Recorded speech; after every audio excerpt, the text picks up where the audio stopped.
I see quite a few Roseworthy people here, and one of them just came up to me just recently and said, "We're here to keep you honest." So I hope that we do that. Just a little bit about my own personal background. I grew up in the northeast of Scotland, in a town called Elgin, which is not very far from Inverness. And after graduating at Aberdeen University, I more or less came straight out to Australia for 2 years, but actually I stayed nearly 52 years. So I landed in Sydney and found a job with the Department of Animal Nutrition, and that was for 2 years, and then migrated to Adelaide. So then Harold Chamberlain of the Department of Agriculture offered me a job. He was the superintendent of the research centres with the Department of Agriculture. So I was appointed as a livestock research officer, and I looked into problems with lamb losses and ewe infertility. Then I had a job with the CSR over a couple of years. We were looking at the supplementation of cobalt, selenium and copper for ruminants, and that was using the cobalt bullet or the selenium bullet or the pellets.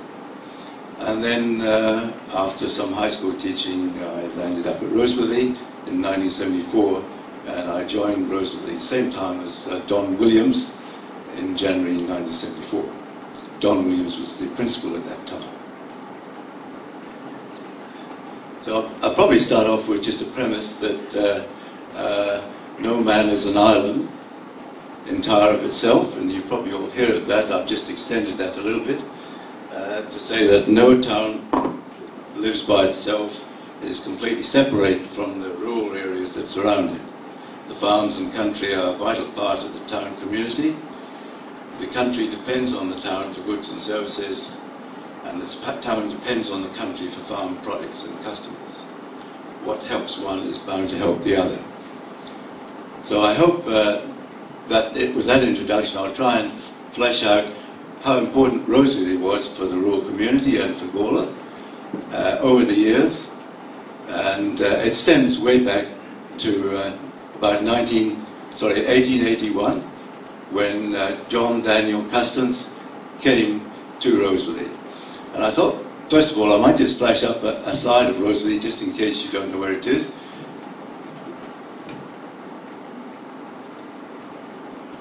So Roseworthy is right on the road to Worsley's, and you can see here an area, a patch there, which covers about 1,200 hectares, from memory anyway. It's probably expanded since then, my time. And I actually left in 1994.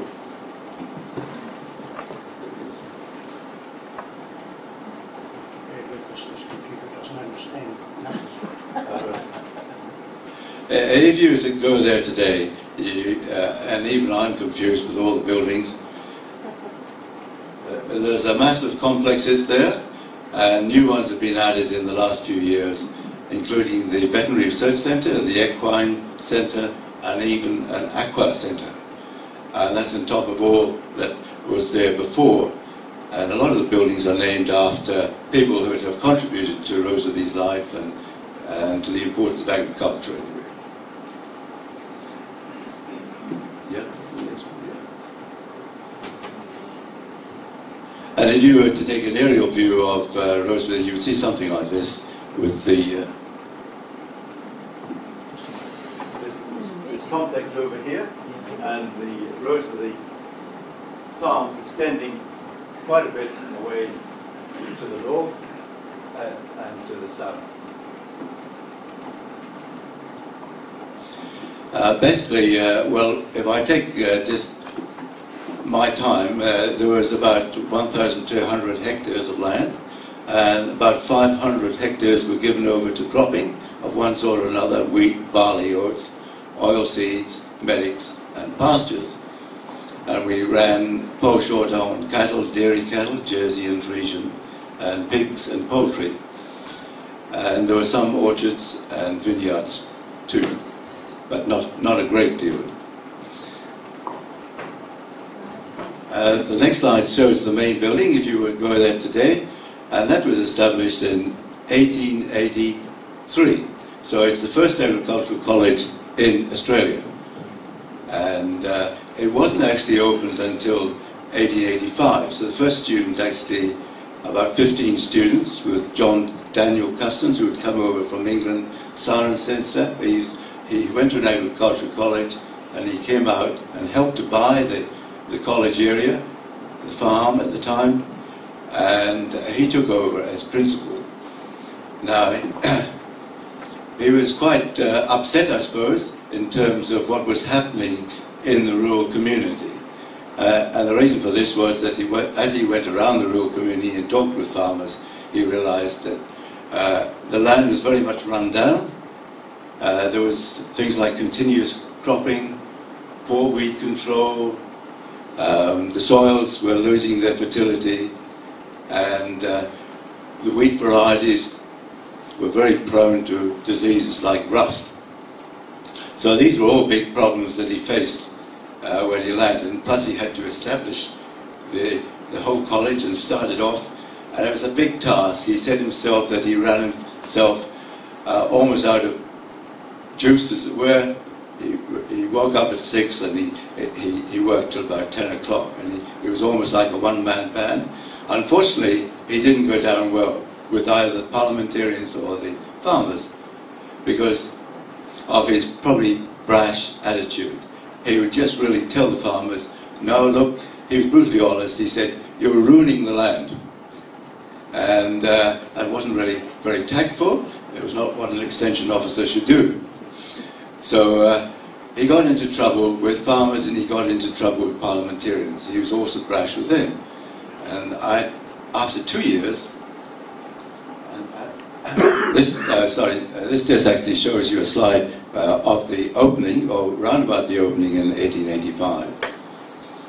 So after 2 years, unfortunately, I'm not quite sure what exactly happened, but his position was terminated or he resigned. And I haven't quite worked out how he left the college, but he didn't last too long. Perhaps do the next slide. These are just some of the principals who were at the college. I might mention two in particular to try and focus on how important Rosebery was for the rural community. And these were Perkins, Arthur Perkins, and Alan Callaghan. And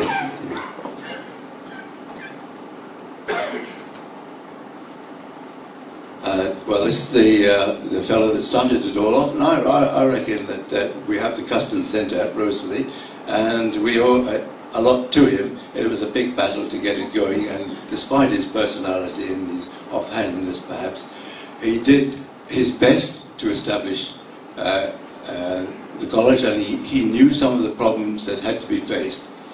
They had to really increase the fertility of the soil, like add superphosphate, and to improve the wheat varieties. Those are all problems he brought up, and there had to be satisfactory crop rotations in the system to make it worthwhile and satisfactory and sustainable. Yeah. I should say that right at the start, the aim was, many farmers and people were not happy about Rosebery going ahead for some reason. Perhaps they knew how to farm, and they didn't want to have anyone with scientific principles telling them what to do. So there was a big stumbling block in the community to try and overcome that hurdle. And as I said before, John Custance, I don't think he succeeded in doing that. But there is another important, probably two important other pillars to think about right at the start, and that was Rosebery was a research institution. We should bear in mind that the Department of Agriculture didn't actually form until the turn of the 19th century, or the 20th century, I should say. So there was really no active research component in the system. And another thing, of course, that the first principles realized quite early on, apart from training young people, was to be sure that they extended this information to farmers, and that there was an interchange between farmers and a communication with them. And I'll just mention a few things to say how easy that was with respect to some of the things that happened. Well, the next fellow that came along, and I have the slide, thanks Ian, was a chap from my own country. He was William Lowery, who came from Edinburgh, and he was given the position of Professor of Agriculture, and he replaced John Custance, and he set about doing some of the things that John Custance had proposed, starting off superphosphate trials, and you can still probably see them at Rosebery today. These were plots of land to test out whether the crops would respond satisfactorily, especially to superphosphate. So he started running these trials, but he also started talking to farmers, not in the way that John Custance did, but in a very diplomatic and engaging way. And in fact, he won the hearts, but not straight away, of the farming community in the district, particularly. And people very slowly started applying superphosphate to the soil to increase their wheat yields.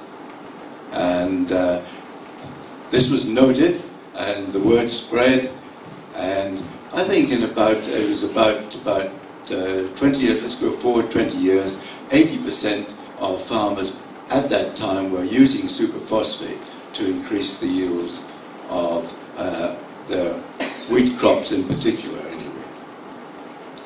But there were other problems on the go as well.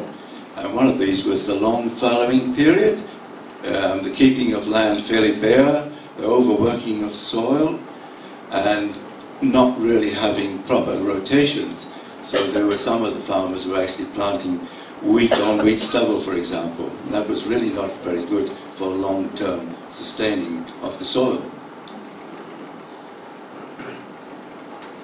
I just read you a comment then, quote by A.M. Doggett, who was a well-known figure in the community at the time, and he went to Rosebery College, I believe, very early on, and he said, Dawkins said that Lowery lectured with so much personality and was so interested in his subject that he would carry it with him, and his lectures were like stories.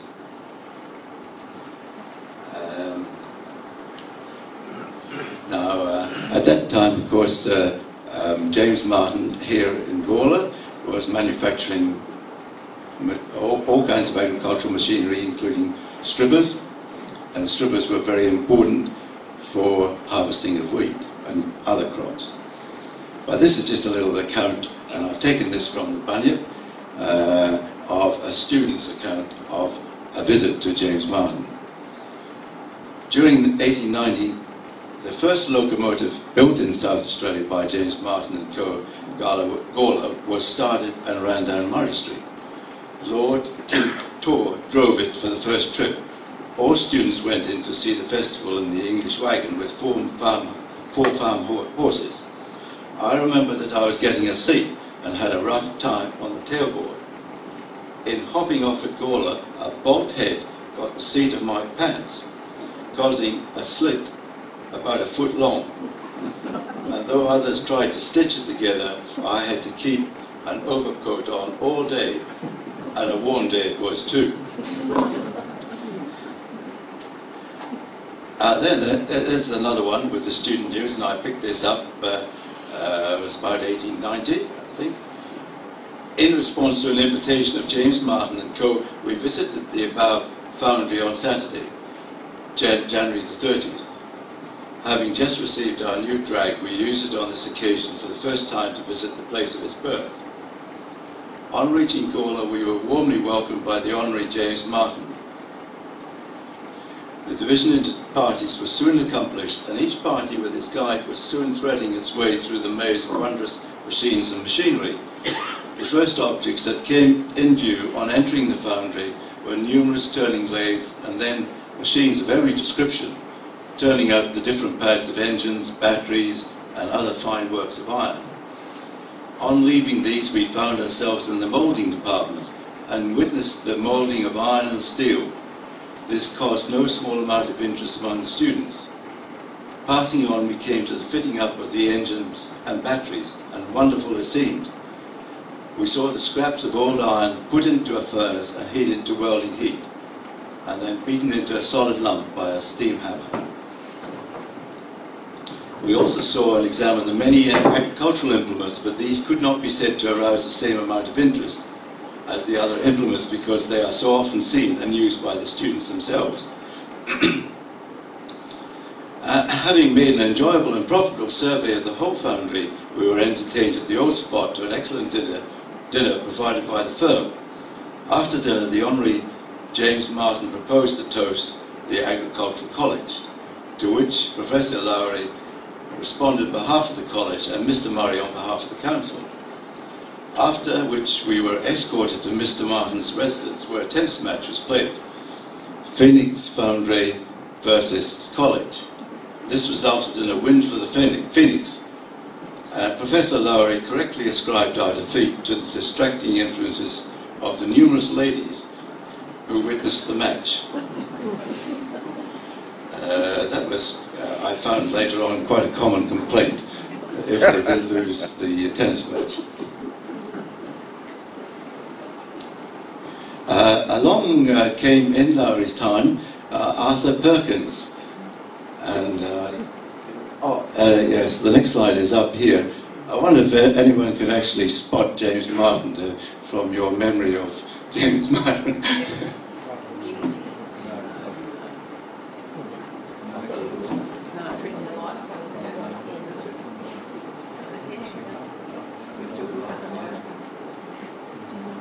I'm sorry, that looks like it.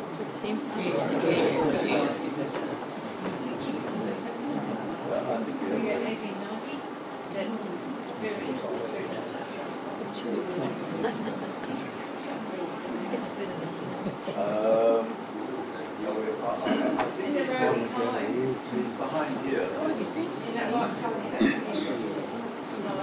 Down a bit. That one.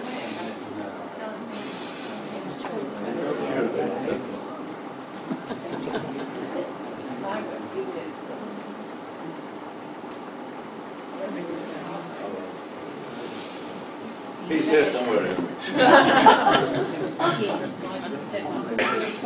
This is a visit, and occasionally the parliamentarians from Adelaide visited Rosalie, so they're entertained here, and Professor Lowry's on the actual other side, on the left here, I know that. Yeah. Professor Lowry, and I think this gentleman here is James Martin.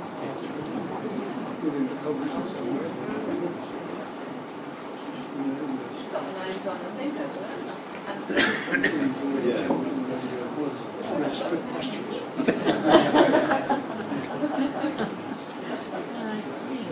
James.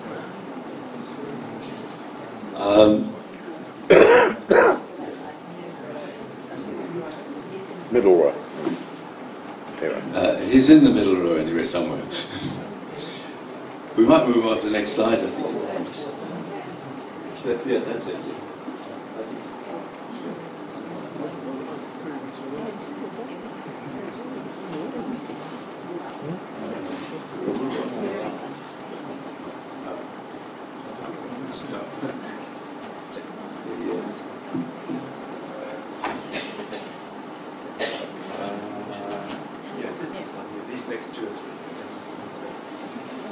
At the time, of course, the transport was by drag, and it's a four-wheeled vehicle, and these students are off to Mount Croft. It's not a very good slide, so try the next slide.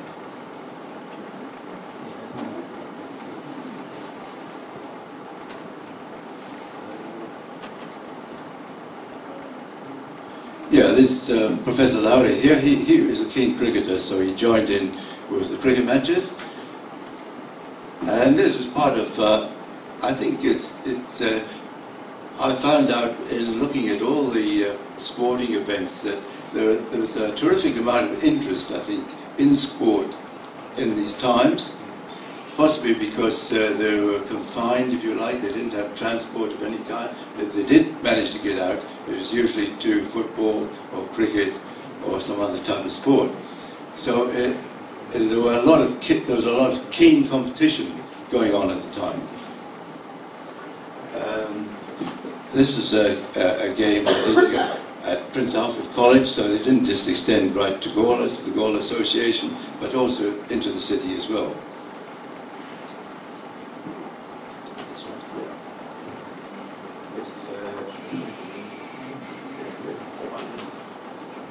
And this is Arthur Perkins. Now, he came about 1892, and he actually came from Tunisia because his father actually worked there. He did actually study in England, and then in France he went to the, if I could pronounce it properly, the École d'Agriculture in France at Montpellier, and so he knew his speciality was in viticulture, and he's appointed by the government as the government viticulturist at that time. Now, he was also professor of agriculture, but that was a bit later. Now, that was quite a high position for him, and really he was in line for being the principal at Rosebery when Lowry left. So that wasn't too long afterwards, but he came at an age of 21, so he was very young, and he stepped into the role, and it was a mammoth role for him. He did exceptionally well. He was a dynamo of a character. He engaged farmers. He engaged everyone. In fact, all the people of the day that could help him, he sent letters to them. And to prove it,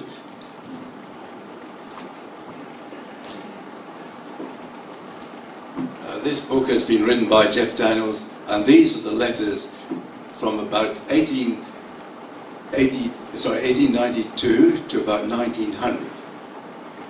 So to people like Thomas Hardy, Samuel Davenport at the time was a very well-known figure, to farmers, to the Agricultural Bureau system, to people in the Agricultural Bureau.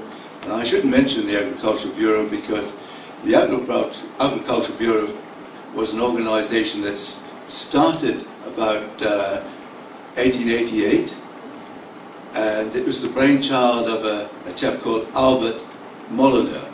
And he decided, well, he thought that farmers could get together in groups and discuss their problems and perhaps carry out trials to see how well those trials would go for their particular district.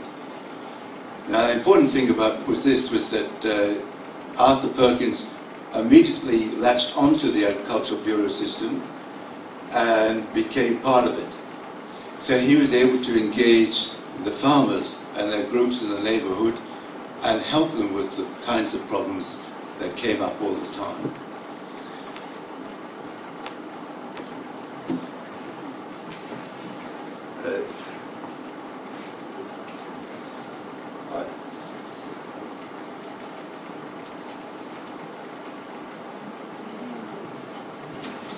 Just to give you an example of one of the letters he wrote, and I've just taken it from this book, which was written by Jeff Daniels. This is in November 1892. I gave a lecture the other day at a country town up in the north called Clare, where they are just beginning to go for vine plantings. Some receive you as an enemy, not openly, but indirect hints, trying to test one, putting what they consider hard questions, inwardly chuckling and saying, "I've got him now." And if you communicate anything to the contrary to their stubborn opinions, they set you down as no good. It requires a good deal of tact, I can assure you. Some consider me as a miracle maker, who by simple touch must cure all plant diseases. I tell them to do so and so, they say they will, but take good care not, and then behind my back insinuate that I am not worth anything.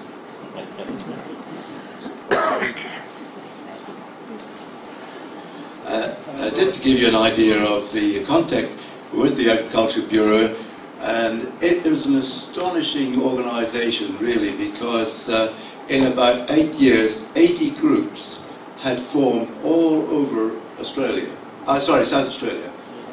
And that number rose, of course, later on to well over 100. And these groups of farmers would meet in different districts, and then if they had a real problem, they would call on someone like Professor Perkins to speak to them about their particular problem. Now, one of the things that we noted with Professor Perkins, he wasn't just interested in viticulture and winemaking, which were his specialities, or horticulture. He branched out into everything possible. Wheat breeding, raising fat lambs, anything you can think, he would throw himself into it. And he was 20 years at the college, and then afterwards he spent another 20 years as the director of agriculture, director of the Department of Agriculture in South Australia. So it's a total of 40 years from his age of 21. Just to give you an idea of the contact with the Gawler River branch, which is a local branch here at the time, and I think it was one of Freeling, of the Bureau. He said about 20 members of the above branch and visitors paid a visit to the Rosebery Agricultural College. They arrived at 11 a.m. and were received by the Professor Perkins, who showed them over a lot of the nearest experimental plots of wheat and explained the method he had adopted for the best results by rotation of crops. Members were greatly interested and asked many questions, all of which were satisfactorily answered by the Professor. Now, he didn't become actually the principal until 1904. In between, there was a chap called Toa, who, when Laurie resigned, took over for a couple of years, but unfortunately a couple of students broke into the wine cellars and they had to be expelled, and there was a lot of well, aftermath, I suppose, about all that, and poor old Mr. Tower, John Tower, resigned. He'd come from America and he'd had enough of students, I think, by then. And these problems surfaced from time to time in Rosebery, just to give you an idea of what happened.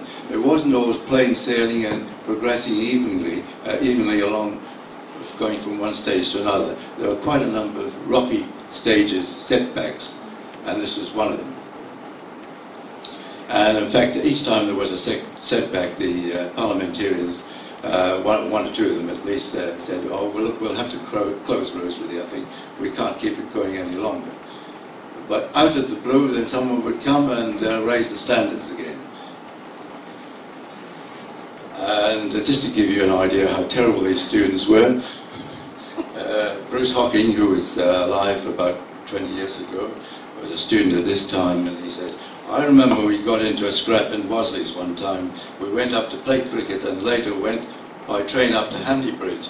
We went into the pub, you see, which we shouldn't have done. Something happened and Jack Murray got into an argument with somebody, and the next thing there was an all-out bout and we cleaned the pub up before you could say knife." There was a hell of a row about this, of course. Professor Perkins got us all in there one morning, and all the students that went to Hamley Bridge. He said, well, gentlemen, I presume that you've appointed a spokesman. When you go out to play cricket again, you'll come home as soon as the match is over." Yeah, well, I think that was a fairly mild let-off for the students in this case. Yeah, well, there were a number of... Professor Perkins started off some winter schools, and farmers came regularly, heaps of farmers to open day to look at the crops. So there was a lot of interchange, and farmers, I lost count of the number of these wagons that were coming up the track here, but they looked as though there were about 25 on each, and possibly about 10 of these wagons. So the winter schools were very popular with farmers, and they wanted to learn, and I think Lowry had actually set them on the right track and had gauged the farmers, and so did Perkins. He was very capable in terms of communicating with farmers. So this is some of the old type of equipment with the horses, yep, pulling the ploughs. And it looked like a binder machine, and of course the Ridley stripper took over from the binder, which would cut the long stalks, and they'd be thrashed maybe at a machine in another place, as in this picture here. And Perkins was so impressed actually with John Ridley and what he'd done, and so were the students too. And of course James Martin was manufacturing stripper after stripper at the time to try and keep pace with the demand. And the strippers were on the go well before the college opened. And so that just about 80% of the farmers were having these Ridley strippers to harvest their wheat crops. And as he was so impressed, or the students were too, they decided to put up a statue of John Ridley outside the main building, which you can see today. It took some time for them to gather the money, but eventually they did, and the statue went ahead.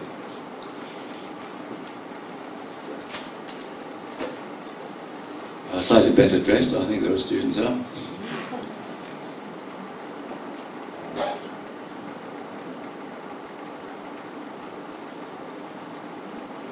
Yeah, the principals always made sure they were part of the cricket or football teams in those days, especially if they won or did well.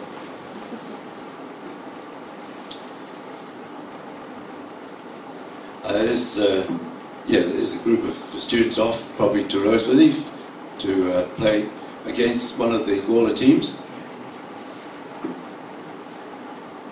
And this is going on a little bit further. This is what by the 1920s, when what Gawler Oval looked like. Good, great. All right. Okay, I'll just stop this for a second there.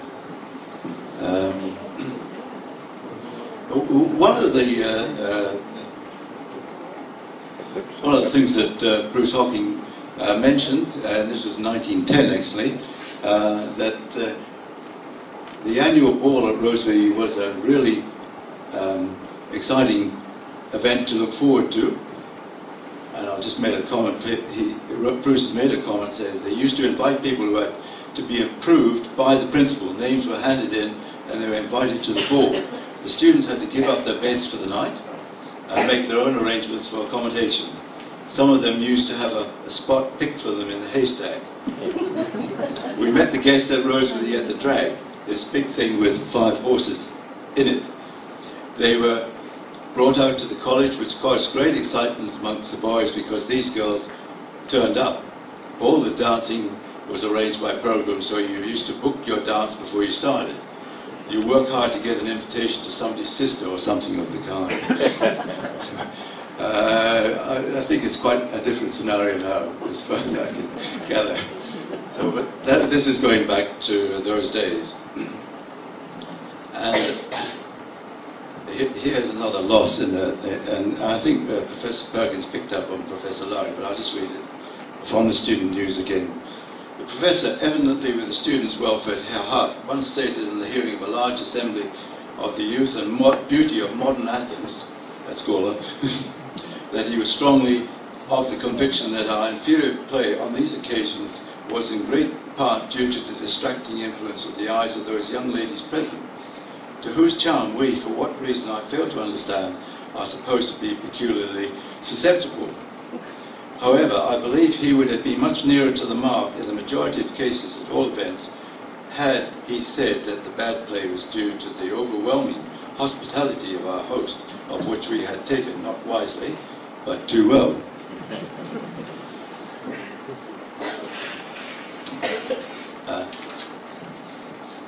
I don't know if there are any Latin scholars here.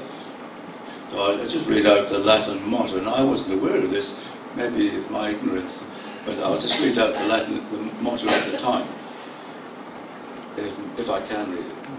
Et conflabunt gladios suos in vomeres et lancias suas in falses. Bruce, would you know what that means? No one here? Oh ja, you want to start? Et conflabunt gladios suos in vomeres et lancias suas in falses. I did actually take Latin at school, by the way. You forgot to. No one having a shot at the motto. Anyone roast me? No? Okay. I didn't know about it either, but that was the motto at the time. I'll read it to you, the translation. And they shall turn their swords into plowshares and their spears into pruning hooks. So that's gone by the board, unfortunately. And it's interesting to note that I was talking to Wayne Clark, and somehow he mentioned the name of Wayne Clark, who was Brian's friend. Once the memorial shifted from the south area to Pioneer Park, I think. Anyway, he was talking about Totel, who was the commemoration plaque. Right, speaking. Sorry. Into the microphone. Okay, thank you. With John Heinges and Bruce May. Now, Bruce May was actually the son of Alfred May, also in the engineering business in Gawler. And unfortunately, he died of an accident in the war. And Totel was also, he was the son of Mr. I think it was Frederick Totel, Mr. Totel, who was the National Bank Manager of Gawler at the time. And he won an entrance scholarship in February 1897 and gained his diploma in February 1900.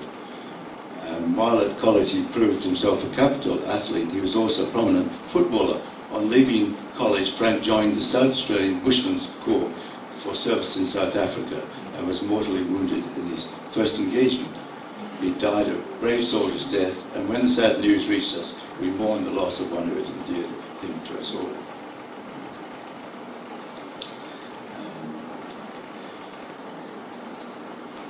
So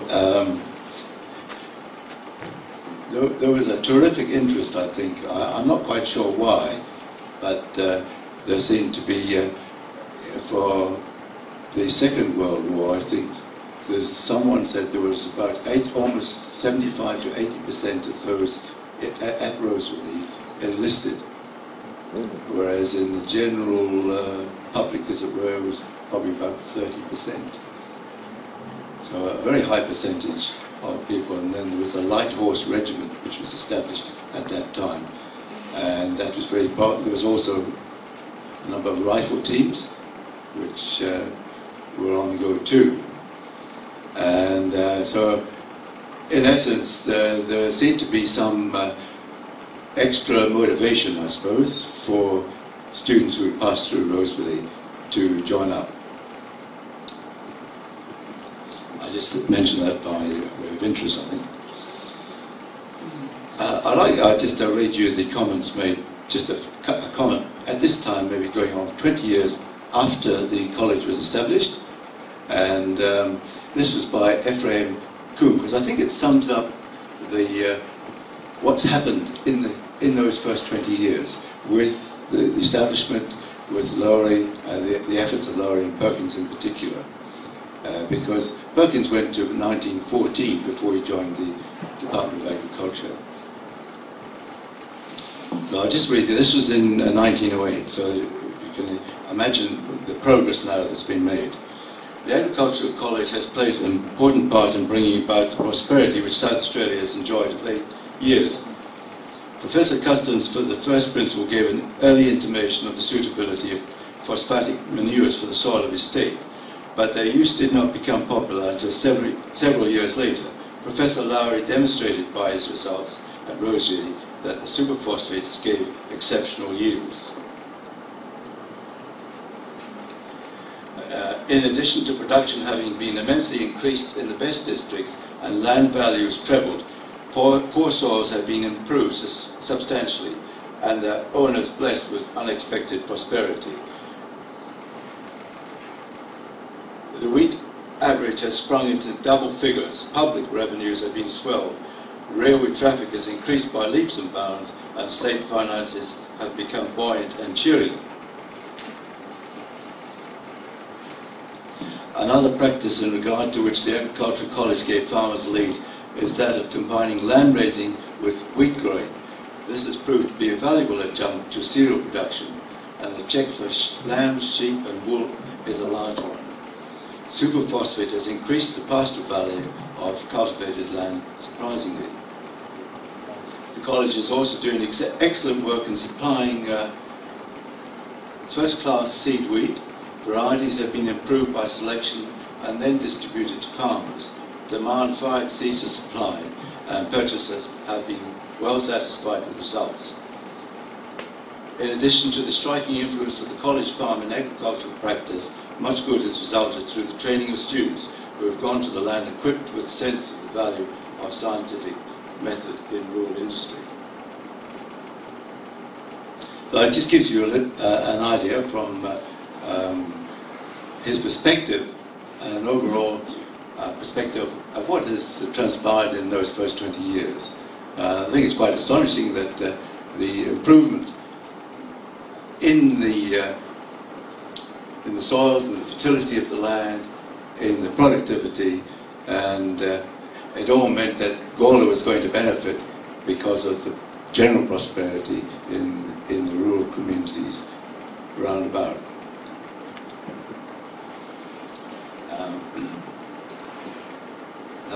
One of the students at Roseworthy was a chap by the name of Walter Spafford, and he was a wheat breeder.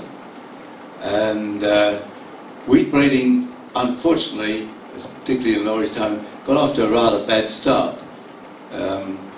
But they were very conscious of the need to breed new wheat varieties for all the different districts.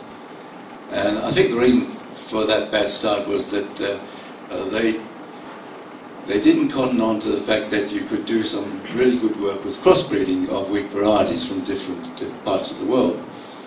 They thought they might select within their own lines and try and improve varieties that way. It was very slow progress, but William Farrar, I think of New South Wales, who is already in the forefront as a prominent wheat breeder in New South Wales, he showed the way, and they followed suit eventually. They started crossing, and Walter Spafford helped along the way, and new breeds of wheat were being established for the farmers. And when the wheat breeding was firmly fixed as a practice for the college by the next principal, and that was Alan Callaghan, or the one after, I should say, then quite a number of new wheat bred varieties were going to be important for South Australia.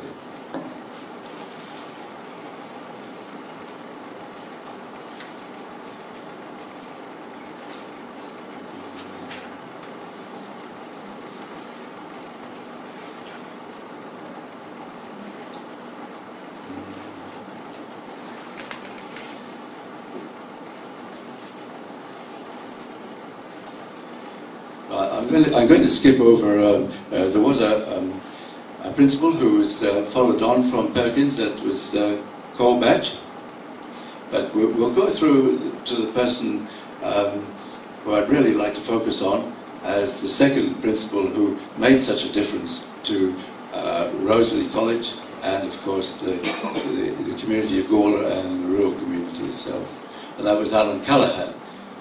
And rather like Perkins, he was a dynamo, he was very energetic, and he really got stuck into all kinds of agricultural production, horticulture, and viticulture wasn't let by the wayside either. So this is Alan Callaghan. He comes from New South Wales, and he grew up and already established himself as a wheat breeder. He was very young when he was appointed at Roseworthy. In fact, he was 28, and you could ask questions, why is he a principal at 28? But anyway, he took on the job, and At that time, it was another rocky spell. The previous principal also had problems with discipline, and questions being asked in Parliament, should we close down Roseworthy? So it had been going through a bad spell. The Depression was on, and so it wasn't a good time for Callahan to come in and take over the reins. And just to give you some idea of the chairman of the selection committee, he said to him, "Well, young man, what do you know about farming?" And apparently Callahan pressed him with his answers, and the public service commissioner said, "Young man, either you make a job of it, or the government will close the place." So it was up to him to really rally the troops and make sure that Roseworthy prospered. And he did. He was excellent at engaging the farming community, and I'll just read some of the quick few excerpts. In 1933, the college exhibits stock at the Gawler show, carried off a number of prizes, offered Jersey dairy cattle, Berkshire pigs and Southdown ewes. In 1937, Callahan wrote, "For the 5 months from June to October, no less than 1,060 visitors were shown our pastures, crops and livestock in field day parties." And then in 1939 he said, "I have unbounded faith in what Roseworthy and like institutions can do by intercalating the proper sense of approach to the problems of practical primary production. Research is the beacon of progress." And in a comment from B.C. Philp, at the time, who was a clerk at Roseworthy for 45 years, the college did a fair amount of lecturing work to Agricultural Bureau, and we had winter schools for farmers, which were attended by 50 to 60 farmers. The Agricultural Bureau had an annual conference at showtime, and one of the visits was to Roseworthy College. Up to 200 would attend. And this is a quote from the Bunyip. Dr. Callahan, principal of Roseworthy Agricultural College, told the boys that Gawler High School speech day on Wednesday afternoon that there was room for more in agricultural. He did not like to see the most brilliant students crowd the professions as they were needed also in agriculture, where special opportunities awaited them. So this gives you an idea of some of the context that he had, and he set wheat breeding on a firm foundation with the establishment of a wheat breeding centre, an appointment of wheat breeders like Breakwell, Scott, and then finally we end up with Gil Hollerby in our own time, isn't that right? So Rex Krause was another one, yes. So and a lot of the breeds actually were, the wheat breeds were named after weapons. So you had weapons like spear, trident, Excalibur, rapier, all these weapons. And one student sort of made the remark, "Oh, we're going to run out of weapons one of these days." I don't think they did, but he had a few heavy machinery type weapons, I think, like artillery, and just in case they ran out. One of the things that Alan Callahan did do was to appoint a chemist who revolutionised the enology side of things. That was Alan Hickenbottom.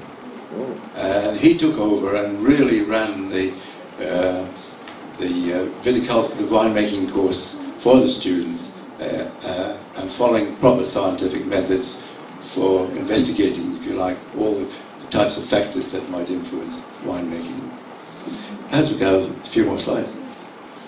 Here are the students in that course.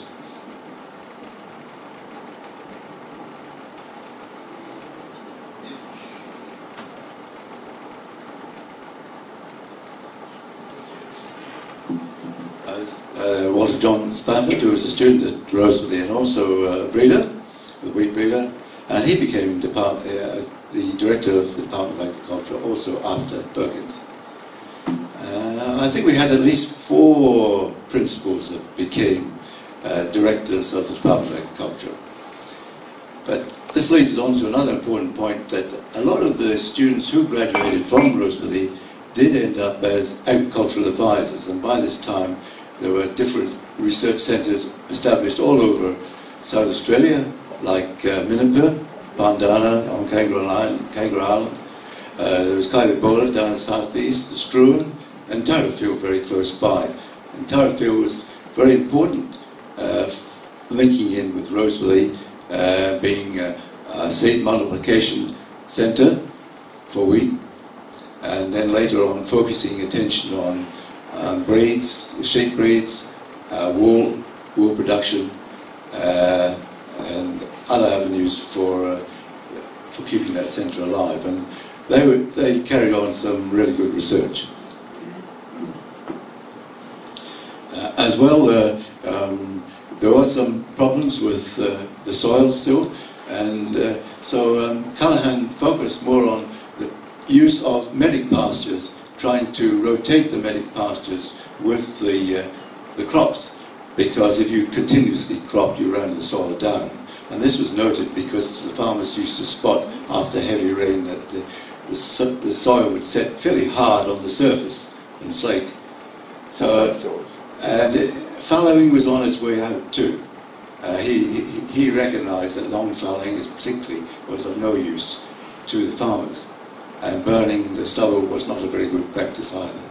So he advocated the use of medic pastures, and so from there, and with the Department of Agriculture, a lot of different cultivars for different places in South Australia were developed. Barrel medic, for example, of all different kinds. Cypress medic and Gemelon, just 2 examples. So these were all developed here, and it made the land prosper even more than just merely adding superphosphate. This is an addition to the superphosphate and other practices, of course.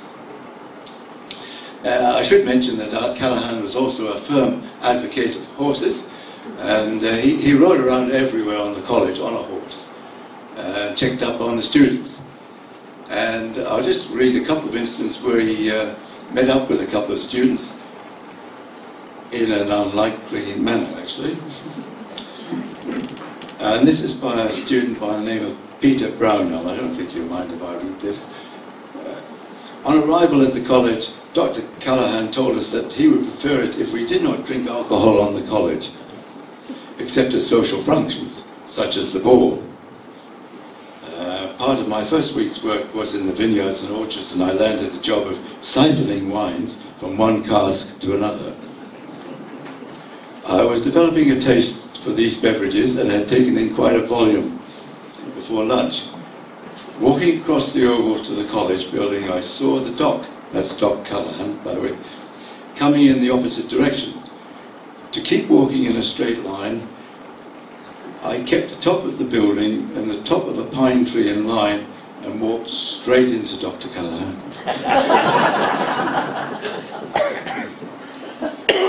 Now, and another one, Dr. Callaghan followed a high code of Christian morality. He did not tell obscene jokes and avoided bad language in the college. He recalled, as I walked past the ablution block, I used to be horrified at the futile, bad language that seemed to accompany me at the end of the day showers. Once I heard, "Come out of the shower, you stunted little squint-eyed, bearded runt." What a telling description, without any bad language. I used this to good effect at a General Assembly to indicate how a few well-chosen words made identification clear. Now, he nearly expelled someone, and he was quite an important person, as it turned out to be. And this was Jack Redden. I don't know if you've heard of Jack Redden. Some of you nodding your heads here. Sorry. Now, the reason for his near expulsion, I should say, was the use of bad language. Now, I'm not sure if that's true. I'm just quoting here. Jack Hill managed the horses at the time. He told, this is Jack Redden, told Jack Hill off for always whinging. And this got back to Dr. Callahan, who had to make an example of Jack. But the housemaster fortunately intervened and persuaded Callahan not to expel him. Jack became Dux, and later became two good friends. But I should read a little bit more, because this just gives you an idea of what happened to... Am I running out of time? No, I'm just watching my camera. Okay. This is what happened to one of his students that nearly got expelled, and I quote here to you. Jack Redden had a distinguished career in agriculture in this state, particularly in relation to the many aspects of our meat industry. While a student at Roseworthy, Jack was a member of the Premiership cricket and football teams, captained the first team to bring the Intercollegiate Shield to Roseworthy, and in his final year became senior councilman. On graduation, he began a close association with Mr. Dawkins and his newborn Dorset Horn Stud, and then married into the family. In Jack Redden's association with the famous Newbold Stud for 30 years was not only his interest, he was a prime mover in the formation of the Australian Port Dorset Association, writing the Constitution and serving a 2-year term as president. He was a member for over 20 years of the Australian Society of Breeders of British Sheep and was a past state president. He became involved with the local state school, Gawler Show, and the Agricultural Bureau of South Australia. And Jack Redden served on the Roseworthy Advisory Council and extended his interest in education as a representative on the Standing Committee, inquiring into agricultural education in South Australia. Jack Redden was an extremely approachable, pleasant personality who made many friends in the industry, as well in the Roseworthy Old Collegians Association. I think he was also chairman of the State Land Committee too. But anyway, that just gives you an idea. I think it typifies a lot of the people that were trained at Roseworthy who went on to become advisors, settled here in the Gawler community, quite a few of them, but also went on to become advisors with the Department of Agriculture. And you could trace their history or what they've done at all different centres in South Australia. And it was quite common for advisors in those days, in my day, when I was with the Department of Agriculture, to have been through Roseworthy. And so that contribution for Roseworthy set them up to engage farmers in each different district. And of course, some of the courses that Callahan wanted to promote and hadn't really been promoted at the time were in extension, rural sociology and farm management, rural economics. So all of these courses came in as a result of the push from Alan Callahan. So he really contributed a lot. And of course, Alan Callahan went on from Roseworthy to be the director of the Department of Agriculture, and he was also the chairman of the Australian Wheat Board. This is a saddlery course in Callahan's time. This is the light horse regiment, I think. Callahan's in the centre, and to the right of him is Alan Higginbottom. The gentleman to the right of Callahan is my old boss at the Department of Agriculture, Harold Chamberlain. He was the superintendent of all the research centres in South Australia. He became the superintendent.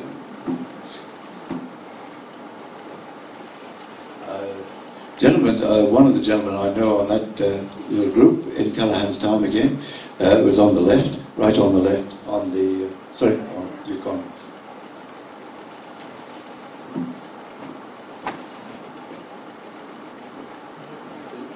The gentleman is Michael Hyson,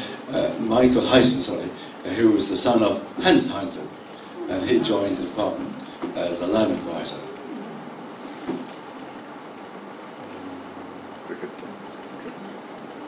The gentleman in the middle there, on the right, was Henry Day. Now, Henry Day, he was manager at Minipur, I think, for a while, they went to Pandana, and he took over Turretfield. So he was instrumental in forging Turretfield ahead into all the different avenues of research there.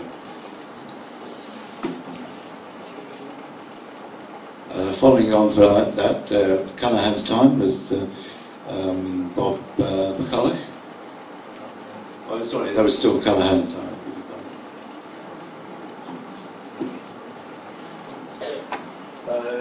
Now this gentleman here, I hope it's Jack Renton, is that right? In younger days. Anyway.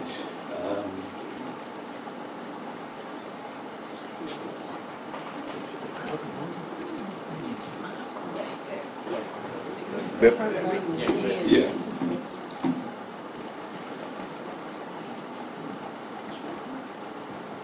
Callaghan was always very prominent in all the sporting events, and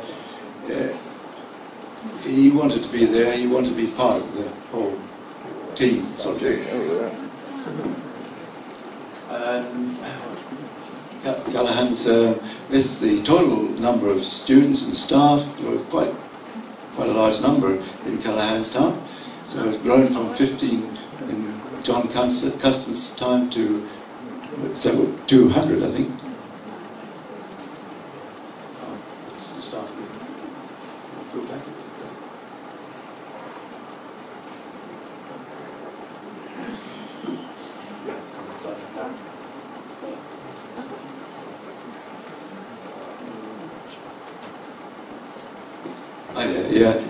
Other sporting activities were, athletics was very important too, and they competed against teams in Gawler and further afield.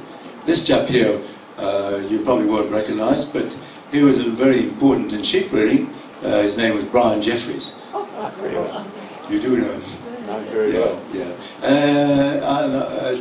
Brian and I formed quite a good friendship, and I often invited Brian to speak to the students, and he was an excellent speaker, and really he was charged with enthusiasm and passion for his subject. Still got it.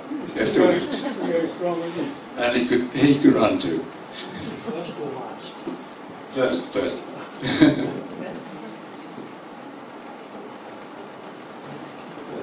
The Premier side, I think, in 1951.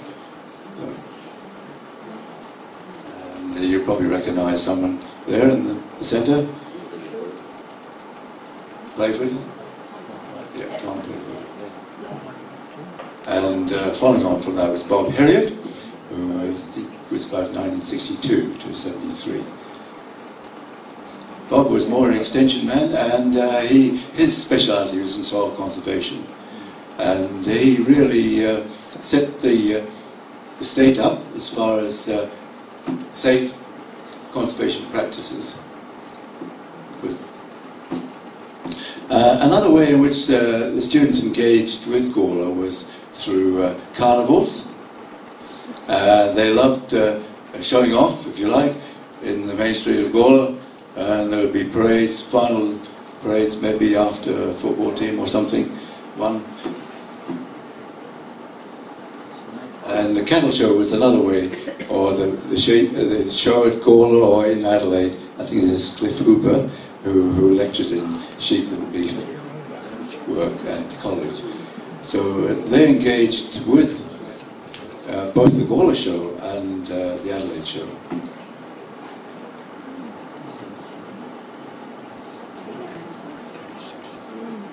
Coming through to some more modern students in the 1970s.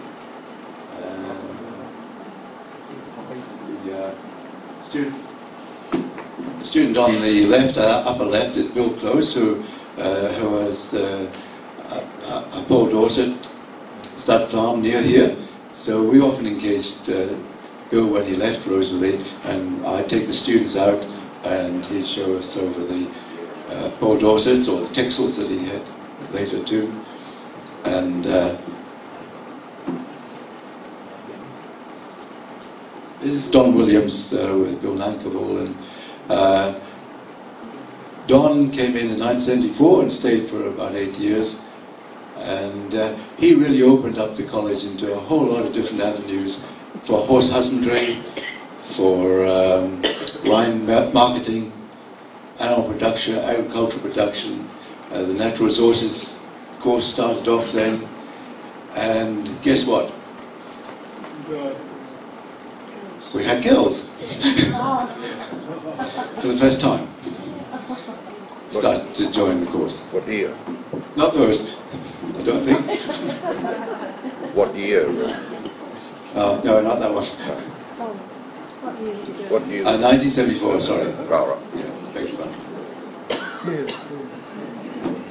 So you can see some of the girls there, and they did very well in the course as far as I remember, and they loved playing hockey, and Liz was a member of the hockey team once. And here's Ruth Robinson. She became the Duchess of Rosalie and received her award from Mark Oliphant, who was the governor at the time. I don't know if you can recognise anyone there, but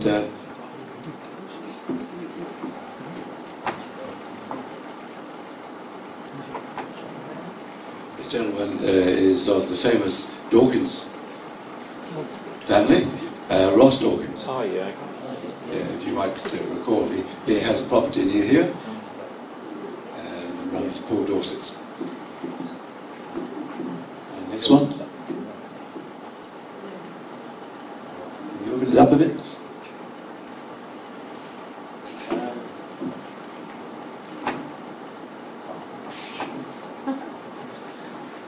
I think the chap on the left is John Dawkins. And most of you know John Dawkins. Yeah. Okay. MLC. Which one on the left? Which one? Middle row on the left. Spring. Yeah. Over there. Yeah.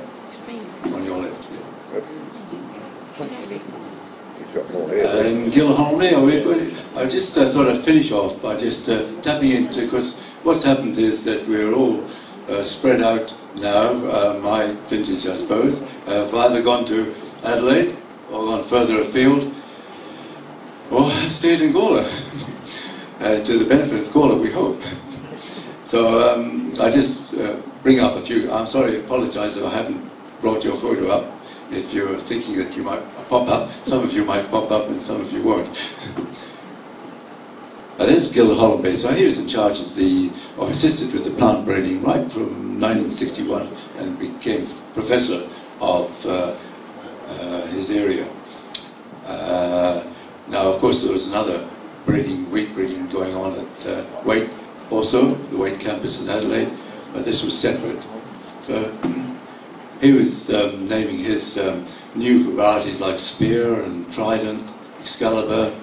These were names that he attached to his, to the wheat breeding team that actually produced. And Graham Hyde, I see here, who was also part of that wheat breeding team.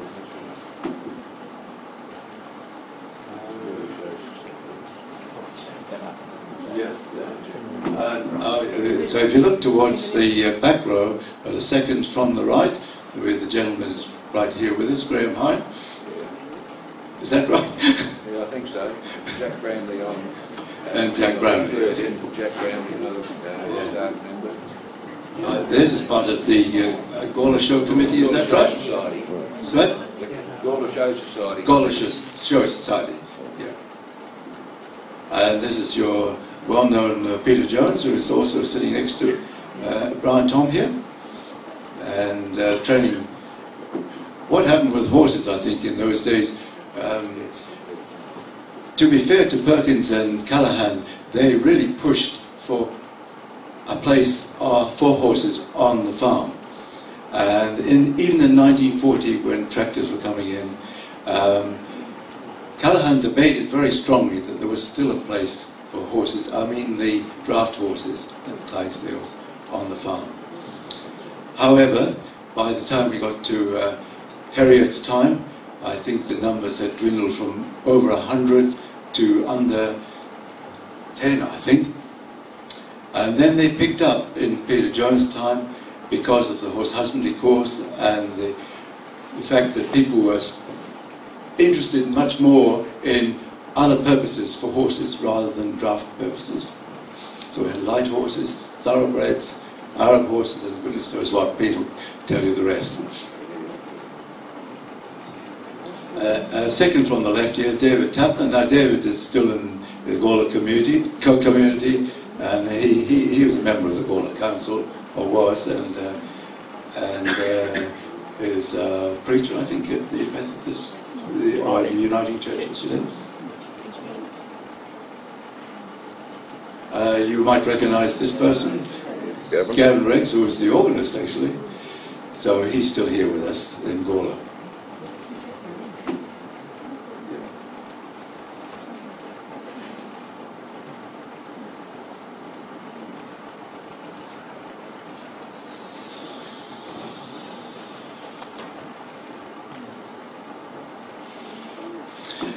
Andrew Yap is in Gawler, and he's been very prominent in wine research, and he's still involved, I think, in wine research, looking at improving the quality of red wine in particular through something called, I'm not too familiar with this, high power ultrasonics, I think they call it.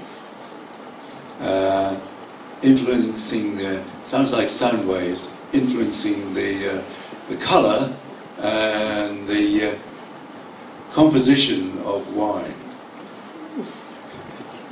to improve the taste. Peter Dry also is still one of the longest working academics at Rosalie and the university, over 30 years. So he's now a professor of wine, and he lived in Gawler for quite a while, but he's moved to Adelaide.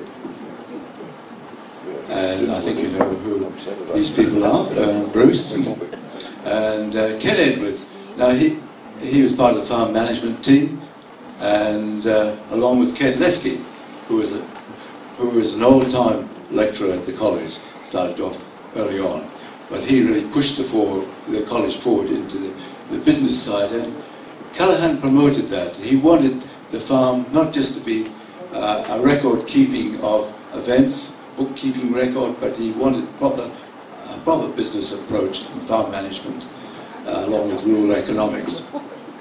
Oh, what a And the gentleman on the left is Phil Tower, here on the front. He's a member, I think he's still a member of the Gawler Environment Heritage Association, is that right? So he's very passionate about bikeways and walkways in Gawler. This fellow, sorry, doesn't show up very well, but it's Graham Brookman. He was very prominent at Rosalie because he was like the liaison officer, particularly for schools. So he encouraged schools to come to Rosalie, school groups to come to Rosalie and see what was happening. And he organised open days, and now he's got a food forest farm just very close to Gawler, where he raises all these kinds of nuts, walnuts and things, and you can go along to one of his training schools if you like. Yes. This is an important occasion which Bruce was involved in. That was the merger of the Rosalie Agricultural College with the University of Adelaide. About 1990, is that right? Yeah.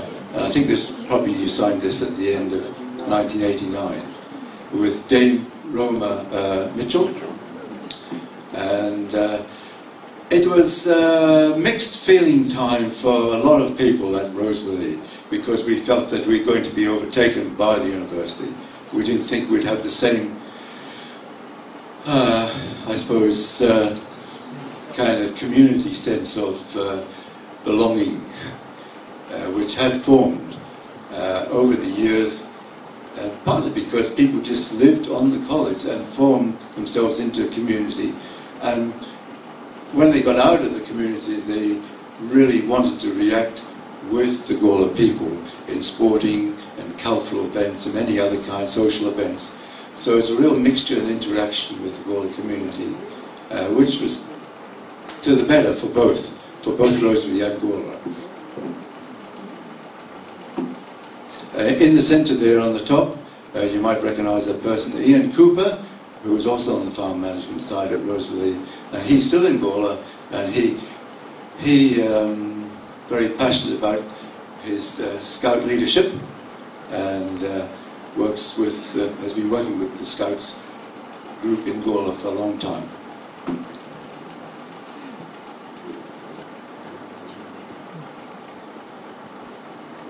Right in the centre in the back there is Hugh Rhiners, and he was head of the agronomy department at Rosebery and still lives in Gawler. I believe he still manages a vineyard which is owned by his son in the Barossa somewhere. Yeah. John Jones, not living too far away, he went from Rosebery to Orlando, I think, as the field operations manager.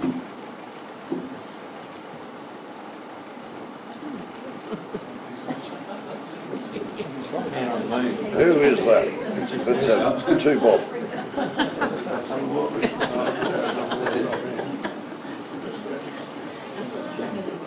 Back to come. Well, I think we might leave it at that. Then it doesn't seem we're. I think there are probably a couple more, but it doesn't matter. Can you have them going as a slideshow? Oh yeah. Just go on to the next one. Next one. No, the next one. Other way. Yeah. I wonder if you know who this person is. You do? You probably do know him. Hugh Van Dijk, yeah.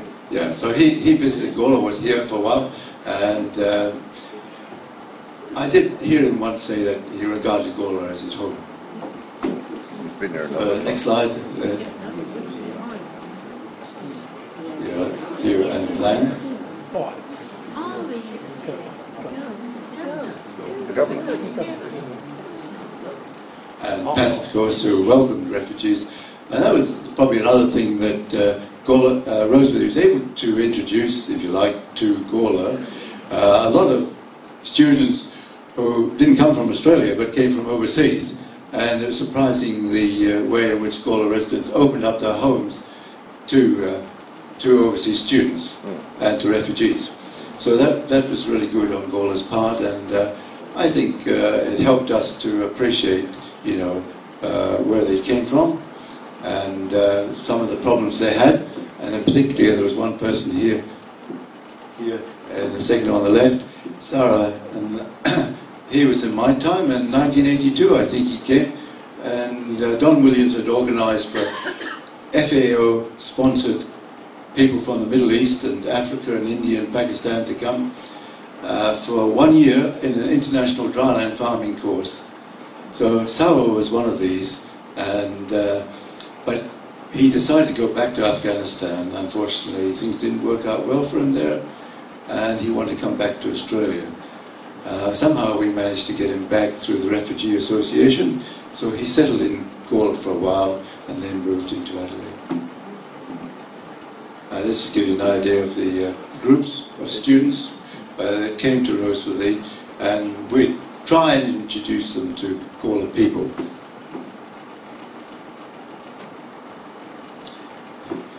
You might even recognise me somewhere along there. Not younger. Just as a side,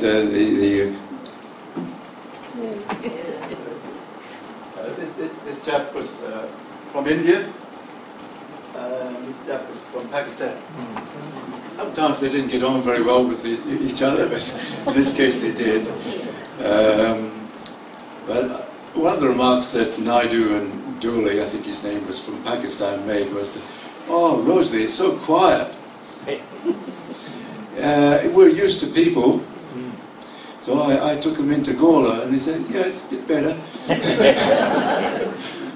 And then it was actually the time of the Barossa festival at Tanunda. I took them there, and they were completely happy. Oh, lots of people. Oh, we feel right at home now. So just little things like that sometimes that you don't appreciate, you know, with people that come from overseas.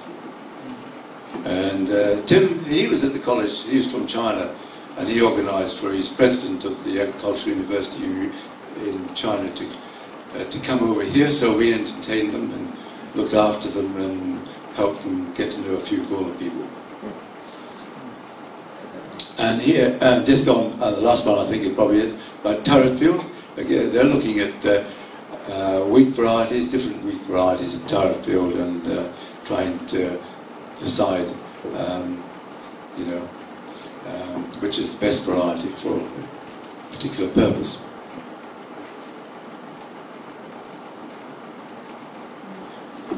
Still another one.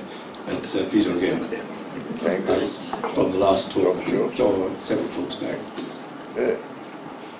And just what's happening now. You've probably noticed some difference in the students. Yeah, the majority of them are girls that are actually undertaking the veterinary course. So we had sort of whole boys, mixture of boys and girls, and now virtually the other way. It's mostly girls that are doing the veterinary course. And last but not least, there's Idris Musi, we're at the back here, a few years ago, with his lovely wife, Doreen. So, in a sense, I'll try to give you an overview of the links between Rosalie and Gawler. And it was not just the farming community that prospered, but also the social events, the sporting events, the cultural events. All of these added up, I think, to a good intermix between Gawler and Rosalie. And I think both sides prospered, not just Gawler or Rosalie, but we all prospered as a result of this interchange of ideas and mixing, and by and large I think we got on with each other. Thank you. And who in the audience who's a long-time member of the Gawler community cannot forget somebody who became very, very important, John Chambers, who established TAFE here, who in the period of time that I was out there as a student was the housemaster. And so many people, as is indicated with photographs there tonight, still living in Gawler, or close to Gawler, who've been part and parcel of the Roseworthy experience. It's my appreciation, as I indicated, to say thank you to you and ask if you would accept a token.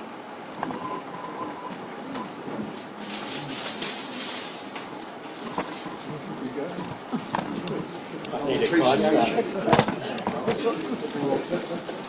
information that you made available to us. Well done.